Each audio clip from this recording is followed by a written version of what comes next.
جس کی ساری زندگی ٹھوکروں میں گزر چکی ہو، اسلام اسے بھی مایوس نہیں کرتا، شفقت اور پیار کے لہجے میں پکارتا ہے حق تعالی کی بارگاہ رحمت کی طرف، ادعونی استجب لکم قال ربکم ادعونی استجب لکم ان الذین یستکبرون عن عبادتی سیدخلون جہنم داخرین۔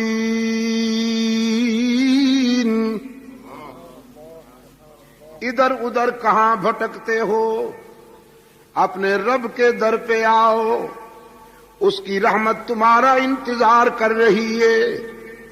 لیکن ہم گناہگار جو ہیں،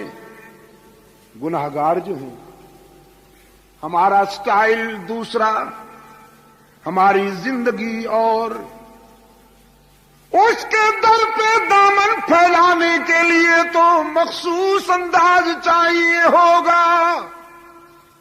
قرآن کہتا ہے بالکل نہیں، اس کے در پہ کوئی بھی آ جائے وہ رب العالمین ہے، کوئی رب المسلمین تو نہیں ہے، صرف رب الاولیاء والمتقین تو نہیں ہے، صرف وہ رب العالمین ہے۔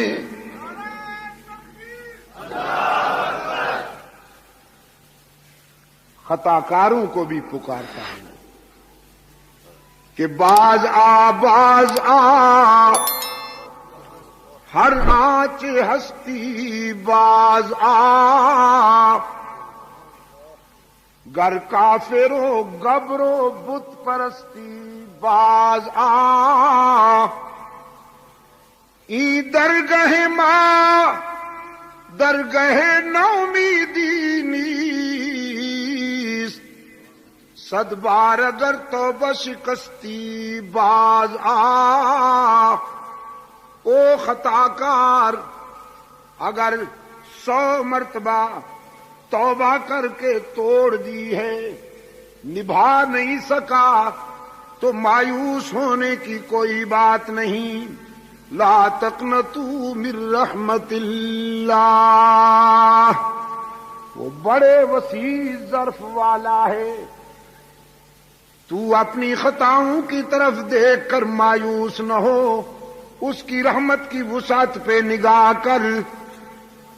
100 مرتبہ توبہ کر کے توڑ دی، نبھا نہیں سکا تو ایک بار پھر اس کے در پہ آ کے دیکھ، جبین نیاز جھکا کے دیکھ، طلب کا دامن پھیلا کے دیکھ، ندامت کے اشک بہا کے دیکھ، اس کے لطف و کرم کو آزما کے دیکھ۔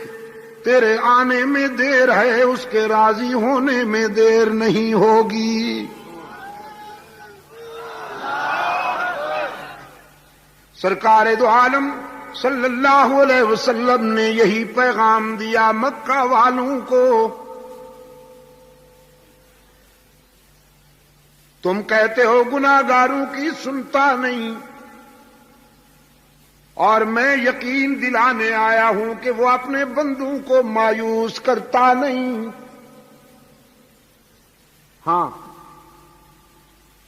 ایک طبقہ ہے بد نصیب جس کے لیے اس نے واضح کر دیا کہ اسے معاف نہیں کروں گا۔ ایک طبقہ، اور وہ کون ہے؟ مشرک۔ گناہ معاف ہو جائیں گے، شرک معاف نہیں ہوگا، اس لیے کہ گناہ بھول ہے، گناہ بھول ہے، اور شرک غداری اور بغاوت ہے۔ اگر کوئی بھول جائے تو اسے معاف کیا جا سکتا ہے، غداروں کو تم نہیں معاف کرتے تو وہ کیسے معاف کرے گا؟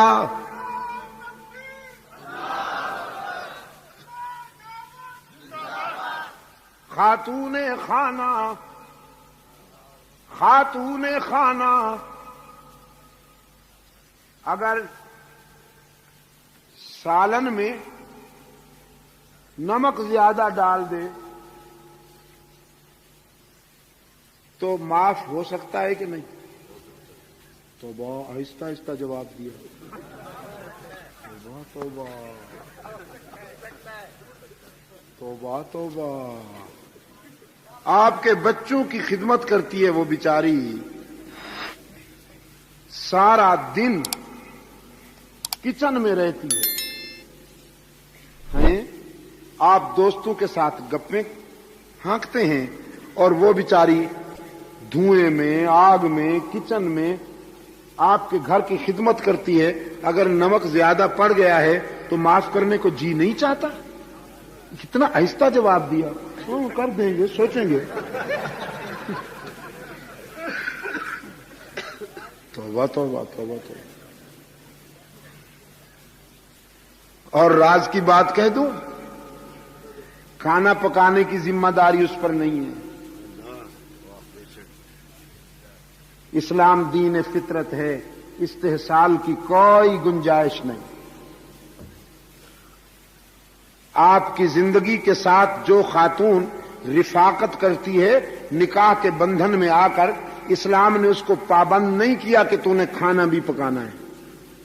اگر وہ کہے کہ طبیعت ٹھیک نہیں اور میں کھانا نہیں بنا سکتی, آپ مجبور نہیں کر سکتے.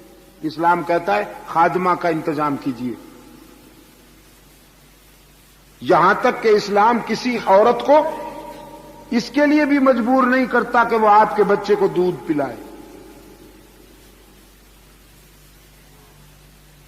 جی ہاں, اگر وہ کہے کہ میں نہیں پلاتی ہوں تو آپ مجبور نہیں کر سکتے. یہ تو اس کا احسان سمجھیے کہ وہ بیچاری صبح سے شام تک آپ کے کچن کو آباد کرتی ہے. اور ذرا نمک زیادہ پڑ گیا اور عبد المجید ندیم شاہ صاحب نے پوچھ لیا, ہاں سوچیں گے, آہستہ آہستہ جواب دیتے ہیں. نمک زیادہ پڑ جائے معاف ہو سکتا ہے کہ نہیں ہو سکتا؟ جزاکم اللہ, شکر گزار ہوں. مرچیں زیادہ پڑ جائیں معاف ہو سکتا ہے نا؟ ہو سکتا ہے, ہو سکتا ہے.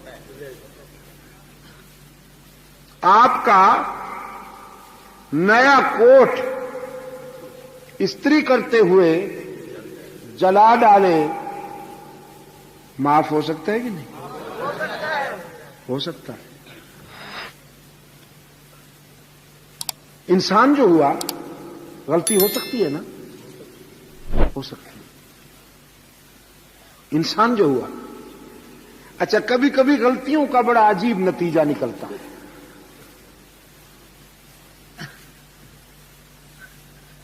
سلطان ابراہیم ابن ادہم بہت بڑا بادشاہ تھا, بڑے خدم و حشم رکھتا تھا, شاہی تمتراق اور آن بان تھی. محل میں جو خادمہ اس کا بستر بچھاتی تھی, ایک دن بستر بچھاتے بچھاتے سو گئی. شاہی بستر کی نرمی اور گداز محسوس ہوا تو پتھر پہ لیٹنے والے جسم کو نیند آ گئی شاہی بستر پر. ابراہیم ابن ادہم آیا, بڑا متکبر بادشاہ تھا. اس نے اپنے بستر پہ لونڈی کو اور جھاڑو دینے والی, صفائی کرنے والی خادمہ کو سوتے ہوئے دیکھا تو فرط غضب میں جو چابک ہاتھ میں تھا اٹھا کے 4-5 جڑ دی. وہ ہڑبڑا کے اٹھ بیٹھی, پہلے روئی پھر ہنس دی. ہنس دی تو ابن ادہم نے پوچھا کہ ہنسنا سمجھ میں نہیں آیا, رونا تو سمجھ گیا ہوں, چابک مارے ہیں میں نے, ہنستی کیوں ہو؟ وہ کنیز کہنے لگی روئی تو اس لیے ہوں کہ تیرے چابک نے میری چمڑی ادھیڑ ڈالی ہے. بالکل ٹھیک ہے, اس نے رلایا ہے مجھے, لیکن ہنس اس لیے رہی ہوں کہ میں یہاں 4-5 لمحے بستر پہ سوئی ہوں مجھے تو اس کی سزا نقد 4-5 چابک مل گئی ہے. جو ساری زندگی سو رہا ہے پتہ نہیں اس کو کتنی مار پڑے گی.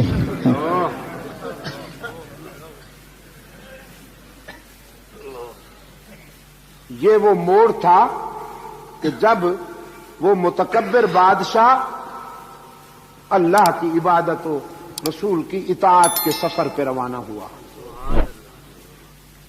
اللہ کہا اور گر گیا. لگا نا جھٹکا.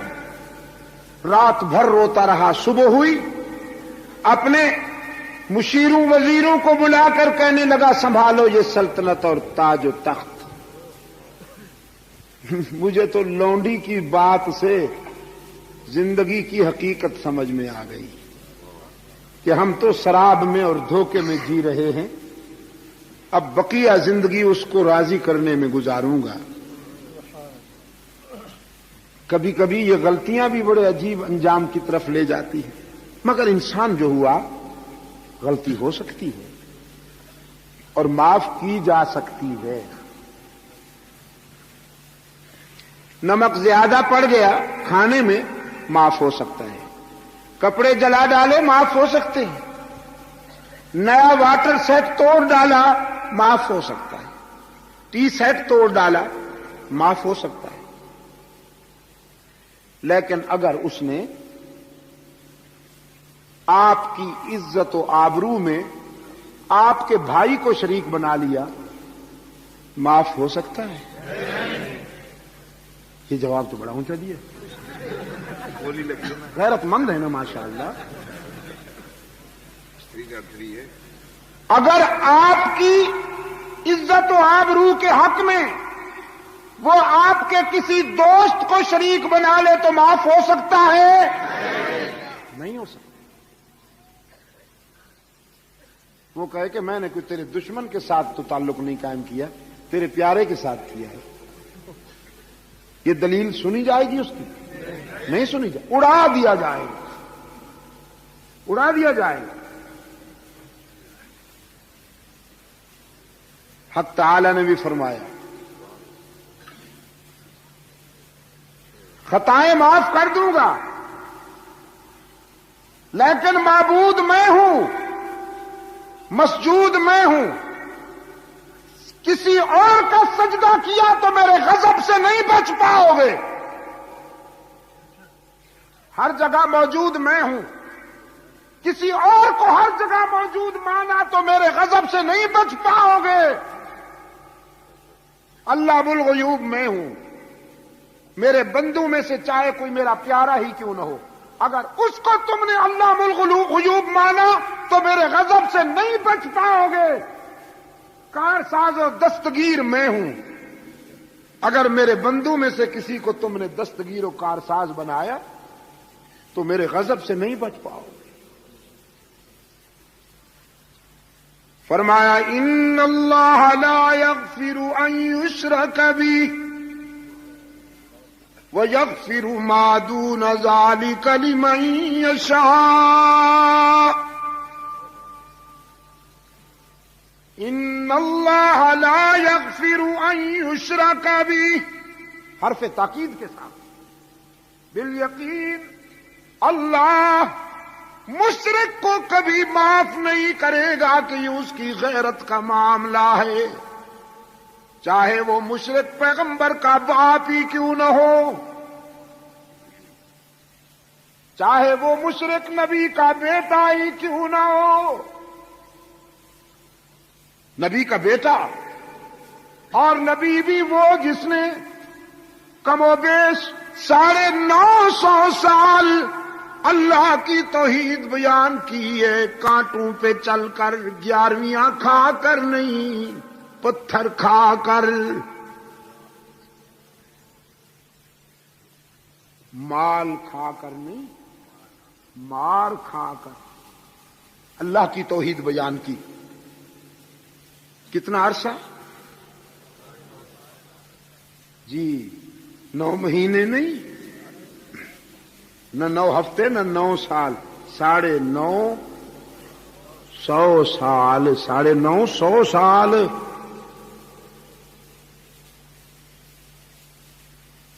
اور پھر صرف مسجد میں بیٹھ کر نہیں، گلیوں میں جا کر، صحراؤں میں جا کر، میدانوں میں جا کر قرآن کہتا ہے ربی انی دعوت قومی لیلا ونہارا فلم یزدہم دعائی الا فرارا۔ میرے رب، میں نے دعوت و تبلیغ کے سفر میں دن رات ایک کر دی، میں راتوں کے اندھیرے میں بھی ان کے پاس پہنچا، دن کے سویرے میں بھی ان کے پاس پہنچا، خلوص و انہماک کے ساتھ میں نے تیرا پیغام پہنچایا، لیکن ان کی شقاوت کا کیا علاج کروں، ان کی شقاوت بڑھتی جا رہی ہے۔ اب میرا خیال یہ ہے کہ آپریشن ضروری ہے۔ بعض بیماریاں اس سے ٹیبلٹ سے، مکسچر سے ٹھیک نہیں ہوتی نا۔ جو عضو زیادہ خراب ہو جائے پھر اسے ناسور کو تو کاٹنا پڑتا ہے نا، ناسور کو کاٹنا پڑتا ہے۔ وہ جسم میں پیدا ہو جائے یا قوم میں، اس کو کاٹنا پڑتا ہے۔ الہ العالمین، یہ ناسور بن گئی ہے بیماری، آپریشن ہو جائے۔ آپریشن کا پروگرام بنا، رب العالمین نے فرمایا سیلاب بھیج رہا ہوں عذاب بنا کر۔ جو پانی ضروریات زندگی میں سب سے زیادہ اہم ہے ہوا کے بعد، وہی پانی موت کا پیغام بن کر آ رہا ہے۔ ہلاکت سیلاب کی صورت میں آ پہنچی، بیٹا ہلاک ہونے والوں میں شامل ہے۔ درد دل کے ساتھ پہلے بیٹے کو دعوت دی، یا بنیا ارکب معنا ولا تکن مع الکافرین، لخت جگر آجا میرے سفینے پر، بدبختوں کا حامی نہ بن۔ لیکن عزیز دوستو، جب شقاوت عروج پہ ہو تو پیغمبر کی دعوت بھی دل میں نہیں اثر کرتی۔ بیٹے نے صاف انکار کر دیا، یہ کہتے ہوئے ساوی الی جبل یعصمنی من الماء، آپ سیلاب کی دھمکی دیتے ہیں ہم پہاڑ کی چوٹیوں پہ چڑھ جائیں گے، وہاں تو سیلاب نہیں پہنچ سکتا۔ اللہ کے روشن ضمیر پیغمبر نے فرمایا لا عاصم اليوم من امر اللہ الا من رحم، آج جو سیلاب آ رہا ہے وہ نشیب سے زیادہ فراز پہ پہنچے گا، پستیوں سے پہلے بلندیوں پہ پہنچے گا۔ نجات کا راستہ صرف ایک ہے کہ غداری چھوڑ، شرک کا راستہ چھوڑ دے، موحد بن جا۔ ادھر سے اصرار جاری، ادھر سے انکار جاری۔ قرآن کہتا ہے وحال بینہم الموج فکان من المغرقین، ایک موج ہلاکت کا پیغام بن کر آئی اور پیغمبر کے بیٹے کو اپنی آغوش میں لے لیا۔ کنعان ڈوبتا ہے، حضرت نوح علیہ السلام کی پدری شفقت میں ہلچل مچ گئی۔ قرآن کہتا ہے نادا نوح ربہ قال رب ان ابنی من اہلی وان وعدک الحق وانت احکم الحاکمین، انتہائی عاجزی، رقت اور تواضع کے ساتھ التجا کرتے ہیں، میرے معبود تو نے وعدہ کیا تھا کہ میری اہل میں سے کسی کو ہلاک نہیں کرے گا، تو بیٹا ہلاک ہو رہا ہے، تو احکم الحاکمین ہے، یہ کیا دیکھ رہا ہوں؟ رب العالمین کی طرف سے نقد جواب آیا، یا نوح انہو لیس من اہلک انہو عمل غیر صالح فلا تسألنی ما لیس لک بہ علم انی اعظک ان تکون من الجاہلین۔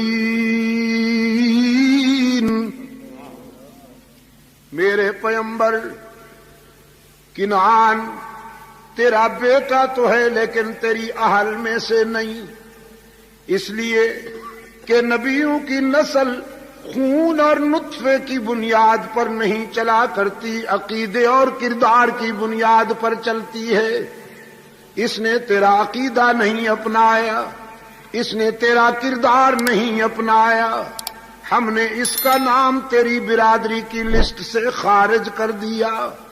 یہ راز کی باتیں ہیں جو ہم جانتے ہیں، آپ کو بتا رہے ہیں۔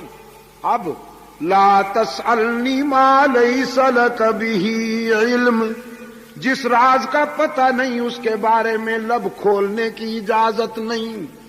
الہ العالمین باپ جو ہوا، بیٹے کو ڈوبتا دیکھ کر کیسے چپ رہوں؟ رب العالمین نے فرمایا، میرے نبی تیری پدری محبت کی بات ہے تو میری بھی غیرت کی بات ہے، میں سب کو معاف کرتا ہوں لیکن مشرک کو معاف نہیں کرتا۔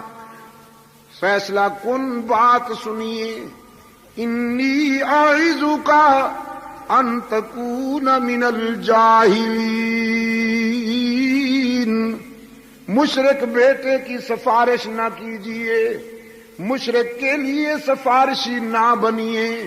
میرے روکنے کے باوجود اگر آپ نے اس کی نجات کے لیے پھر دعا مانگی تو نبوت چھین کر تجھے بھی اسی گروپ میں کھڑا کر دوں گا۔ کانپ اٹھا ہے اللہ کا نبی، کہتا ہے انی اعوذ بک ان اسألک ما لیس لی بہ علم۔ الہ العالمین، تیری ناراضگی سے پناہ مانگتا ہوں، تیرے غضب سے پناہ مانگتا ہوں۔ تو سب کچھ جانتا ہے، میں تو وہی جانتا ہوں جو تو بتائے۔ بیٹا بہت عزیز چیز ہے لیکن تجھ سے زیادہ پیاری کوئی چیز نہیں۔ کنعان جیسے کئی بیٹے بھی ہلاک ہو جائیں لیکن تجھے تو ناراض نہیں ہونے دوں گا۔ بس یہی ایک طبقہ ہے کراچی والوں جس کے لیے معافی کا دروازہ بند ہے، اور وہ کون سا طبقہ؟ بھی کا مریض، بھی والوں کے لیے معافی کا دروازہ بند ہے۔ کون؟ بھی والے۔ اللہ اس بیماری سے سب کو بچائے۔ وہ دور والے بھی آمین کہیں نا، وہ جو دور بیٹھے ہیں ذرا۔ اللہ اس بیماری سے سب کو بچائے، اللہ اس بیماری سے سب کو بچائے۔ یہی پکار تھی جو فاران کی بلندیوں سے گونجی تھی، اسی پکار کی فیض رسانیاں ہیں کہ انسانی برادری میں ابو بکر صدیق جیسے لوگ پیدا ہوئے، اسی پکار کی فیض رسانیاں ہیں کہ عمر فاروق جیسے کردار روشن ہوئے، عثمان ذو النورین جیسے کردار روشن ہوئے، علی المرتضیٰ جیسے کردار روشن ہوئے۔ اسی پکار کی فیض رسانیاں ہیں، اسی ہی نے اسی ہی نے حسنین کریمین کو عظمت بخشی، اسی ہی نے احمد ابن حنبل کو عروج بخشا، اسی ہی نے ابو حنیفہ کو عروج بخشا، اسی ہی نے مجدد الفسانی کو عزت عطا کی، اسی ہی نے سید عبد القادر گیلانی کو محبوب سبحانی بنا دیا۔ انسانی جبین کی عاجزیوں کے لیے سچا مسجود، بس اس میں بے وفائی نہ ہونے پائے۔ انسانی جبین کی عاجزیوں کے لیے سچا مسجود، علام الغیوب ہر جگہ موجود، کارساز و دستگیر، حاجت روا و مشکل کشا، عزت دینے والا، رزق دینے والا، یا اللہ بھی۔ بعض لوگ کہتے ہیں وزارتیں حضرت نے دلوائی ہیں، چونکہ چادر چڑھائی تھی، چونکہ دودھ سے قبر کو دھویا تھا۔ ہمارے ہاں بھی ایک گنجا ہے،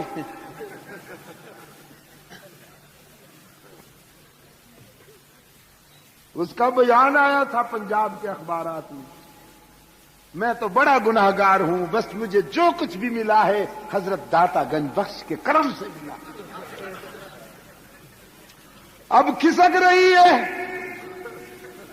کرسی، کھسک رہی ہے نیچے سے، بہت سے جا چکے، باقی جو ہیں تیار بیٹھے ہیں،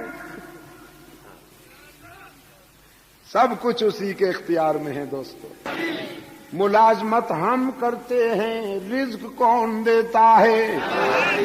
تجارت ہم کرتے ہیں، رزق کون دیتا ہے؟ زراعت ہم کرتے ہیں، رزق کون دیتا ہے؟ محنت ہم کرتے ہیں، رزق دینے والا کون؟ بس اس عہد کو پورا کیجیے، باقی سب کچھ معاف ہو سکتا ہے۔ اس کی رحمت سے، رحمت عالم صلی اللہ علیہ وسلم کی شفاعت سے، سرکار دو عالم صلی اللہ علیہ وسلم نے فرمایا پکارو اسی کو، دامن پھیلاؤ اسی کے آگے، سب کچھ ملے گا۔ رب سے رابطہ قائم کرنے کے لیے تنکوں کے سہاروں کی ضرورت نہیں۔ مجاور بس اسی کو نہیں برداشت کر سکتے۔ مجاوروں کے لیے تو یہ پیغام اجل تھا، کہنے لگے تو آپ ہماری انکم کلوز کرنا چاہتے ہیں گویا، ہم یہ جو آستانے چھوڑ دیں تو پھر بھوکے مریں، پھر فیکٹریوں میں کام کریں، آمدنی بند، نذرانے بند، یہ کنوارے مرغے جو آ جاتے ہیں روزانہ بند۔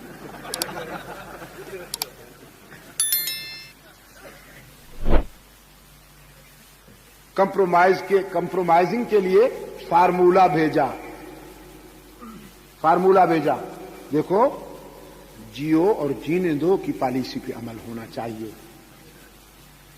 آپ کچھ نرم ہو جائیے، کچھ ہم نرم ہوتے ہیں، پھر آپ جو چاہیں ہم سے منوائیں، بس تھوڑی سی ہماری بزنس چلنے دیجئے، یہ سلسلہ چلنے دیجئے، نذرانے آنے دیجئے۔ اب ساتا ہے، جمعراتا ہے، 40واں ہے، کوئی مرے صحیح، حضرت صاحب کی انکم شروع۔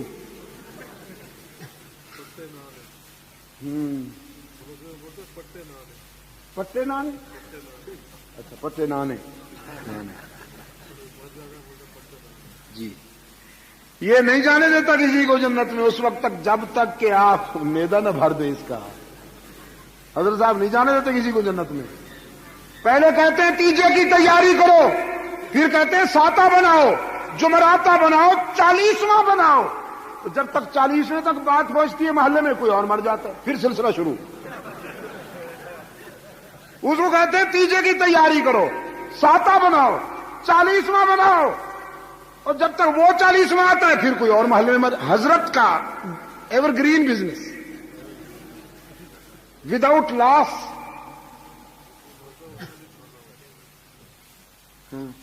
جس بیچارے کا کوئی مر جاتا ہے حضرت صاحب اسی کی جیب کاٹتے ہیں. یا اللہ یا اللہ. حالانکہ اسلام کہتا ہے ہمدردی میں اس کے گھر 3 دن تک کھانا پہنچاؤ، اس لیے کہ وہ تو غمزدہ ہے، اس کا والد فوت ہو گیا، اس کا چچا فوت ہو گیا، اس کا بھائی فوت ہو گیا، وہ تو غمزدہ ہے. تو محلے والوں کو چاہیے کہ از راہ اخوت، از راہ انسانی ہمدردی اس کے گھر میں کھانا پہنچائیں. حضرت صاحب کہتے ہیں سب سے زیادہ غمزدہ میں آپ ہوں. بس مجھے ہی سب کچھ پہنچاؤ. یہی تو ہے اس کا رنگیلا دین جو صرف یہاں اس نے بنا رکھا ہے. عرب میں نہیں ہے نا یہ باتیں. سعودی عربیہ میں اللہ آپ کو لے جائے دیکھنا ذرا، نہ جھنڈی ملے گی، نہ آستانہ ملے گا، نہ لمب زلفہ مجاور نظر آئے گا کوئی، ہاں نہ کچھ نہیں. یہاں میرے دوستوں نے بتایا کہ کوئی وہ ایک فوٹو بیچا گیا ہے پچھلے دنوں کراچی میں پگڑی کا. وہ پگڑی کیا ہے؟ مستقل وہ ہے ہیلمٹ. جزاک اللہ. ایک مستقل ہیلمٹ اتنی بڑی ہے. سرکار دو عالم صلی اللہ علیہ وسلم کی دستار مبارک کے متعلق جو تصور آیا ہے سیرت طیبہ میں، حضور کی حیات طیبہ کے مطالعے میں، وہ نفیس ہوا کرتی تھی بابو، پورا تھان نہیں ہوا کرتا تھا، وہ نفیس پگڑی ہوا کرتی. اب وہاں یار لوگوں نے مال بٹورنے کے لیے بنا رکھا ہے. ادھر لاہور میں انہوں نے وہ رکھے ہوئے ہیں. پہلے تو یہ کہ 1400 سال تک کوئی کپڑا باقی کیسے رہے؟ 1400 سال تک کوئی کپڑا. بمبئی میں پچھلے دنوں میں گیا ہوا تھا، وہاں دوستوں نے بتایا کہ منہ مبارک کے نام سے ایک گھرانے میں اعلان ہوا حضور کا منہ مبارک ہمارے ہاں ہے، جس نے زیارت کرنی ہو آ جائے.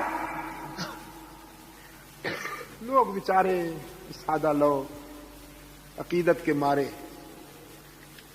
ہاں جی، حضور اکرم صلی اللہ علیہ وسلم سے والہانہ عشق تو ہے لوگوں کو. اب دوڑے لوگ دوڑے تو راستے میں انہوں نے جہاں سے انہوں نے گزرنا تھا ایک بہت بڑا صندوق رکھ دیا کہ جس نے جانا ہے اس میں وہ اصل جو ہدف ہے، اصل ٹارگٹ ہے وہ اس میں ڈال کے جائے، پھر منہ مبارک کی زیارت کرے. اندر انہوں نے شیشے میں کچھ وہ بند کر رکھا تھا، ایک یوں ہی کچھ صاف نظر بھی نہیں آتا تھا. تو دوستوں نے بتایا ایک صندوق بھر گئی مال سے، وہ ہٹائی گئی، دوسری رکھی گئی، وہ بھر گئی، وہ ہٹائی گئی، تیسری رکھی گئی. صندوقیں ختم ہو گئی تو پھر کہا کہ بس تم یوں ہی ڈالتے جاؤ، ہم سنبھال لیں گے، کوئی بات نہیں، ہم سنبھال لیں گے. منہ مبارک کے ٹائٹل پر، منہ مبارک کے نام پر یہ استحصال ہوا. مجھ سے کسی نے پوچھا حضرت آپ کا کیا خیال ہے اس سلسلے میں؟ میں نے کہا اگر آپ حضور سے محبت کرتے ہیں تو حضور کی سب سے بڑی نشانی قرآن کریم ہے. اس سے بڑھ کر حضور اکرم صلی اللہ علیہ وسلم کی بڑی نشانی ہو سکتی ہے کوئی؟ کراچی والوں بتاؤ تو صحیح. قرآن سے بڑھ کر رحمت عالم صلی اللہ علیہ وسلم کی کوئی نشانی ہو سکتی ہے ہمارے پاس؟ تو قرآن سے بیر اور یہ مختلف چیزیں بنا کر ان کے ذریعے مال کمانے کا جنون. قرآن کے قریب آئے تو قرآن تو پھر توحید بتاتا ہے الحمد سے لے کر والناس تک. قرآن تو موحد بناتا ہے اور قرآن سے بن نہیں آئی، نہ قرآن والوں سے بن آئی. سعودی عرب والوں پہ ناراض ہیں، دھمکیاں دیتے ہیں ہم یہ کر دیں گے اور وہ کر دیں گے. ہم نے یہاں پر یہ مطالبہ کیا کہ قادیانیوں کے نام نہاد ربوہ کو اوپن سٹی قرار دیا جائے. یہ مطالبہ ہے نا ہمارا، تھا اور ہے. اور رہے گا جب تک کہ یہ مطالبہ پورا نہیں ہوتا۔ ربوہ قرآن کریم میں اس مقام کو کہا گیا ہے جہاں حضرت عیسیٰ و مریم علیہ السلام کو اللہ نے عافیت بخشی تھی۔ وَآوَيْنَاهُمَا إِلَىٰ رَبْوَةٍ ذَاتِ قَرَارٍ وَمَعِينٍ۔ انہوں نے اپنے اس کا نام کیا رکھ دیا؟ اپنے شرارت گڑھ کا نام، شرارت گڑھ کا نام کیا رکھ دیا؟ ربوہ۔ برعکس نہند نام زنگی کافور، وضو شیف کی غیر محلے ہی۔ شرارت گڑھ نام ربوہ۔ جیسے کوئی آنکھوں سے اندھا ہو اور نام رکھ دو مسٹر چراغ صاحب، چراغ الدین صاحب۔ نماز ایک نہ پڑھتا ہو، نام رکھ دو معراج دین۔ پورے محلے کے بچوں کو کچا چبا جانے کا ذوق رکھتا ہو، ظالم ہو پرلے درجے کا، نام رکھ دو کرم دین۔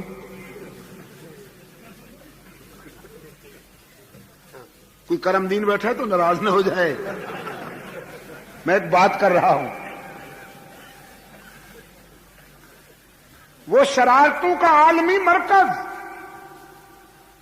جس طرح کے اسرائیل کا تل ابیب ہے، اسی طرح پر برِ صغیر میں قادیانیوں کا یہ مرکز ہے، جہاں عالم اسلام کے خلاف عالمی سازشیں تیار ہوتی ہیں، مسلمانوں کے سیاسی انہدام کے لیے، انحطاط کے لیے پروگرام ترتیب دیے جاتے ہیں۔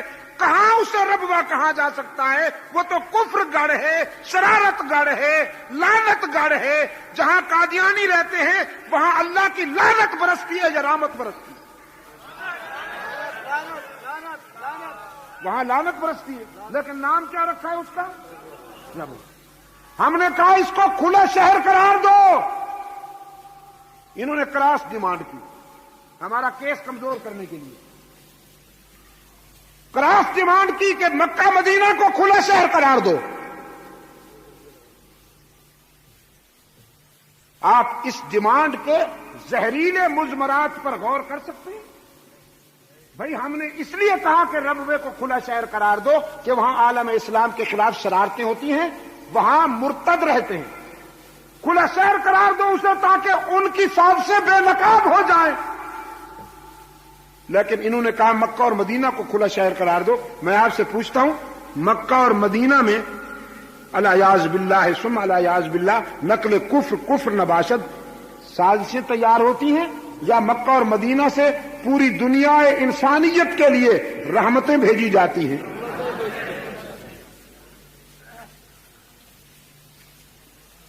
نمازیں ان کی نہیں ہوتی مسجد نبوی کے امام کے پیچھے، نمازیں ان کی نہیں ہوتی حرم کے امام کے پیچھے، اور ہیں عاشق، تو ایسے عاشقوں کا داخلہ بند، داخلہ بند۔ اور میں نے اس دن کہا تھا نیازی چوک میں کہ اس عاشق کو ڈوب مرنا چاہیے جسے معشوق اپنی گلی سے ہی نکال دے۔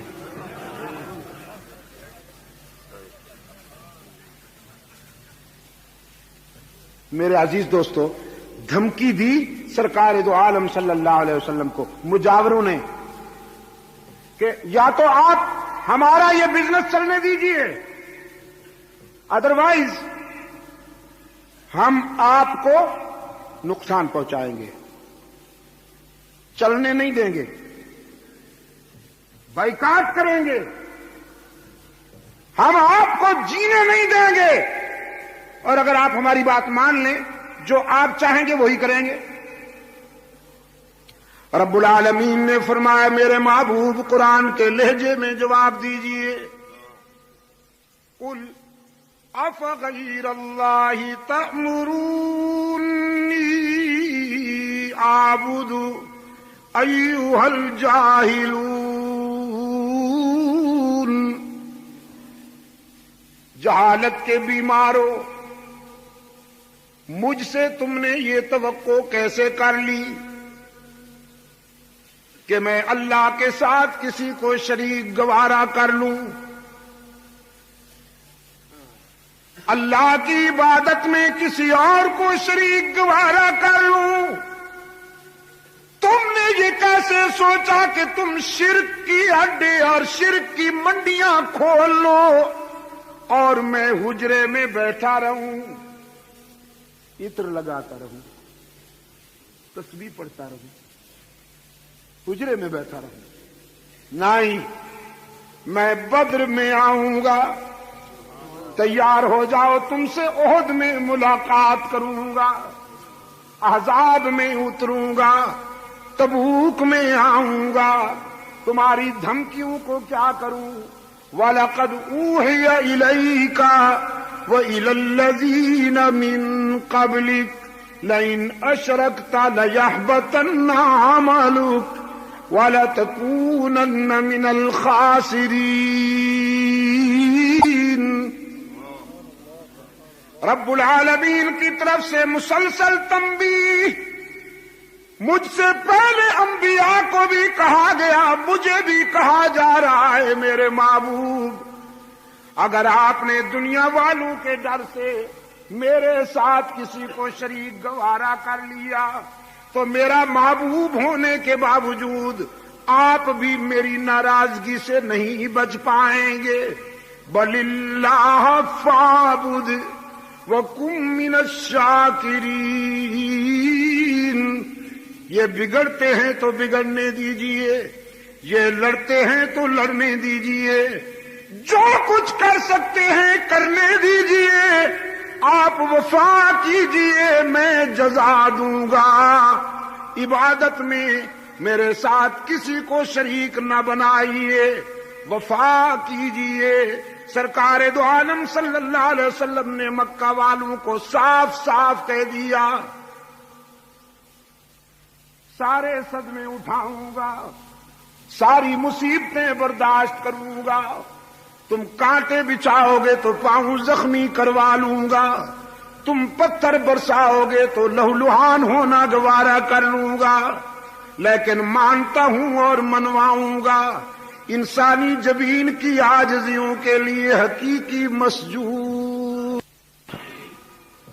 یہ ہے میرے آقا کا پیغام، میرے آقا کا یہ پیغام ہے۔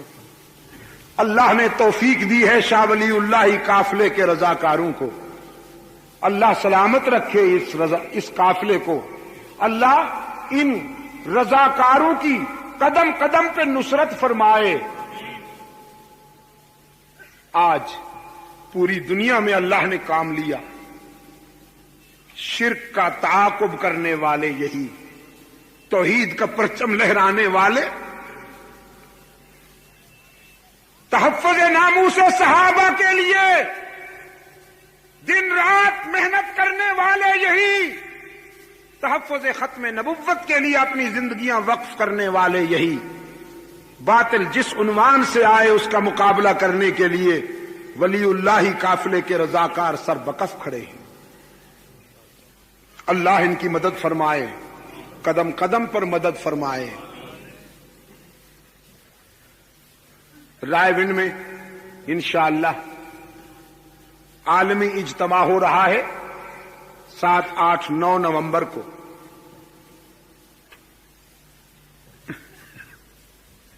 جیسے حضور اکرم صلی اللہ علیہ وسلم کے مقابلے میں مرزا صاحب آئے کہ میں بھی نبی ہوں، مرزا صاحب کو شوق ہوا کہ مجھے بھی نبی مانو، تو حضرت مولانا محمد الیاس رحمت اللہ علیہ کے کام کے مقابلے میں شوق ہوا۔ لیکن میرے عزیز دوستو، لکڑی کی ہانڈی کیسے پار اترے، انجام وہی ہوگا۔ کہاں وہ اجتماع جس میں پوری دنیا سے فرزندان اسلام کھچ کھچ کر آتے ہیں، اخلاص کی بنیاد پر دعوت و تبلیغ کا جذبہ لے کر پوری دنیا سے۔ گزشتہ سال میں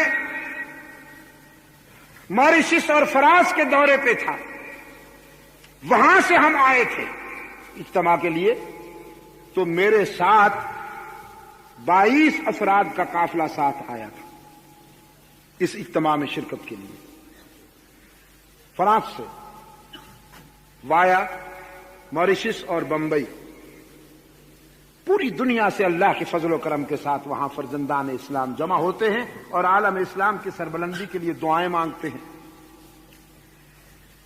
میرے عزیز دوستو، اجالوں کا یہ سلسلہ قائم رہنا چاہیے، شرک و بدعات کا تعاقب جاری رہنا چاہیے،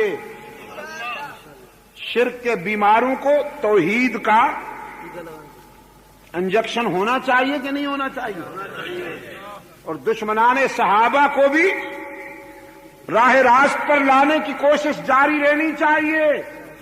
اس کے لیے مجلس تحفظ حقوق اہل سنت و جماعت کی سرپرستی کیجیے، ہمارے قافلے میں شریک ہو جائیے، سپاہ فاروق اعظم میں آ کر اپنی جوانیاں فاروق اعظم اور صحابہ کرام کی عزت و ناموس کی حفاظت کے لیے وقف کر دیجیے۔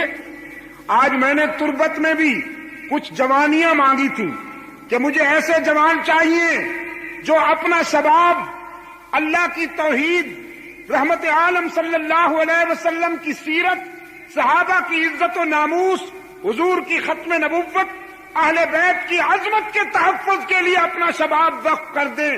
میں ایسے جوان ڈھونڈتا ہوں، تو ہزاروں کی تعداد میں وہ نوجوان کھڑے ہو گئے اور انہوں نے وعدہ کیا کہ آج کے بعد کوئی لیڈر ہمیں امریکی پروگرام کے فروغ کے لیے یا روسی پروگرام کے فروغ کے لیے استعمال نہیں کر سکے گا۔ آج کے بعد ہمارا شباب اور ہماری جوانی رحمت للعالمین کے ناموس کے تحفظ میں کام آئے گی۔